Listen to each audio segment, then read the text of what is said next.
강릉 출신 새 여인 이야기. 조선시대 양대 여류 문필가라면 신사임당과 허난설원을 꼽지 않을 수 없다. 공교롭게도 두 여성은 고향이 같다. 고향이 강원도 강릉으로 모두 토호 집안이다. 두 집이 멀리 떨어진 것도 아니다. 그러나 신사임당이 60년 먼저 태어났고 허난설원은 사임당 사후에 태어났다. 두 여걸의 닮은 점은 많지만 한평생 살아온 인생은 하늘과 땅으로 갈라졌다. 경포호 뒤쪽에 자리 잡은 큰 기와집은 당대의 문필가여 경상도 관찰사였던 초당 허엽의 보금자리였다. 초당 두부라는 말도 허엽의 호에서 유래했다. 신사임당도 허난설원도 어릴 때부터 천재성을 드러내 제 아버지의 사랑을 독차지했다. 홍기가 찼을 때 두 천재의 아버지 판단이 그들의 일생을 극과 극으로 갈라놓았다. 신사임당의 아버지는 아예 가문도 학식도 한참 모자라는 대릴 사위를 데려와 딸이 마음껏 자신의 재능을 친정집에서 눈치 보지 않고 펼치게 했지만 허난설원의 아버지는 문필에 능한 자기 딸을 오대가 문과에 급제한 안동 김씨네 명문 가문에 시집 보내기로 했다.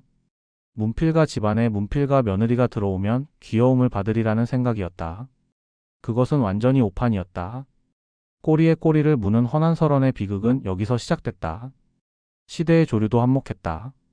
고려시대부터 조선 전반기까지 내려오던 혼례 풍습인 남기여가 는 남자가 여자 집에 의탁한다는 뜻으로 대릴 사위로 신랑이 신부 집에 들어가 사는 것이다. 신사임당이 그랬다. 그랬던 풍습이 조선 후반기로 넘어오며 친형네 신랑이 신부 집에 가서 신부를 데리고 와본가에서 혼례를 올리는 방식로 바뀌었으니 혼례를 치른 신부는 당장 시집으로 들어가 살아야 했다. 혼례 풍습이 달라진 조선 전반기와 후반기, 바로 그 시점이 60년 앞서 태어난 신사임당과 후에 태어난 허난설원의 인생을 갈라놓은 것이다. 허난설원은 운이 나쁘게도 친형네의 첫 세대가 됐다. 15 어린 새 신부 허난설원이 김성립에게 시집가 남자도 하기 어려운 한시를 지어 일필이지로써 내려가니 문필가 집안에서 예뻐하리라는 것은 친정아버지 허엽만의 생각이었다. 시집 식구들의 눈초리는 서리빨처럼 싸늘했다.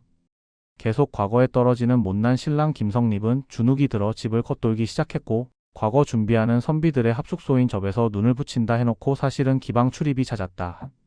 시어머니는 제 아들이 마누라의 기에 눌려 과거에 낙방한다고 입을 놀렸다. 허난설원의 고난과 슬픔을 달래줄 수 있는 것은 시작밖에 없었다.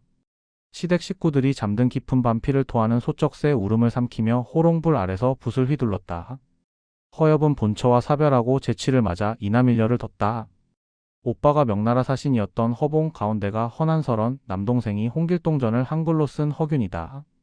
삼남매는 후처의 자식으로 과거에도 합격하고 등용돼 나라의 녹도 먹었지만 서자에 대한 유교사회의 차별에 분노했다. 허균은 양반을 능멸하는 소설 홍길동전을 써서 양반들의 횡포에 짓눌려 살던 무지렁이들의 가슴을 뻥 뚫어줬다. 비록 훗날 그는 능지처참을 당했지만 말이다. 1580년 경상관찰사를 마치고 귀경하던 아버지 허엽이 상주에서 쓰러져 객사했다. 얼마 후 허난설원의 어린 딸이 죽고 이듬해 아들도 죽었다. 경기 광릉 땅에 두 남매를 묻었다. 아버지를 여의고 자식까지 모두 잃고 구곡간장이 끊어지는 슬픔을 느끼다가 뱃속에 잉태한 자식도 떠나보냈다. 몇 해 후 허난설원이 부모처럼 기대던 오빠 허봉이 관직에서 물러나 방황하며 술로 세월을 보내다 강원도에서 객사했다. 아름다운 부용꽃 27송이 붉게 떨어지니 서리딸이 차갑구나. 허난설원은 자신의 죽음을 예견했을까? 이 시를 짓고 이듬해 천재는 요절했다. 그때 그의 나이 27, 그는 죽기 전에 한평생 3가지 안을 피력했다. 조선에서 태어난 것, 여자로 태어난 것, 남편을 잘못 만난 것. 그녀는 자기가 지은 시작을 모두 불태우라고 유언했다. 동생 허균은 친정집에 숨겨져 있던 유작과 불태워진 시를 기억으로 더듬어 살려내 허난설원 시집을 발간했다. 명나라 사신이 조선에 왔다가 허균으로부터 누이의 시집을 보고 북경으로 돌아가 조선시 선집을 발간하자 허난설원의 시는 폭발적 인기를 얻었다. 강릉에는 또 한 명의 잘 알려지지 않는 여인이 있다. 최성자는 1934년 강릉에서 최종구와 평창 이씨 이덕자 사이에서 태어났다. 강릉여고를 거쳐 이화여대 화학과를 우수한 성적으로 졸업하고 석사학위를 취득했다. 이후 이화여대 교수를 지냈다. 이후 해방 후 첫 장학금 받고 일본 유학 다녀온 윤기중 교수와 결혼했다. 1960년 아들 윤성열을 낳았고 1964년에는 장녀 윤신원을 낳아 슬하에 일남일녀를 두었다. 손주로는 딸 윤신원이 낳은 외손자와 외손녀가 있다. 윤석열은 김건희와 결혼한 뒤 자녀가 없었기 때문에 친손주는 없다. 2023년 8월 15일 배우자 윤기중이 사망함으로써 사별했다. 현재 딸 윤신원과 함께 살고 있으며 윤신원이 모친을 보살피고 있는 것으로 알려졌다. 남편 윤기중 교수와 달리 아들이 대통령이 된 후 한 번도 아들이랑 같이 만났다는 소식은 없다. 또한 딸 윤신원도 오빠 윤석열을 만난 적이 전혀 없다. 사돈 최은순 씨의 동거남쪽 이야기에 따르면 결혼 이후 거의 교류를 하지 않았다고 한다.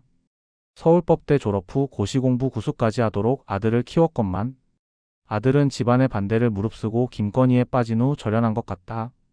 남편인 윤기중 교수는 아들이 대통령이 되는 것을 지켜보았지만 어머니 최성자 여사는 아들이 대통령에서 탄핵되는 것을 지켜본 가슴 아픈 어머니가 되었다. 옮겨온 글입니다.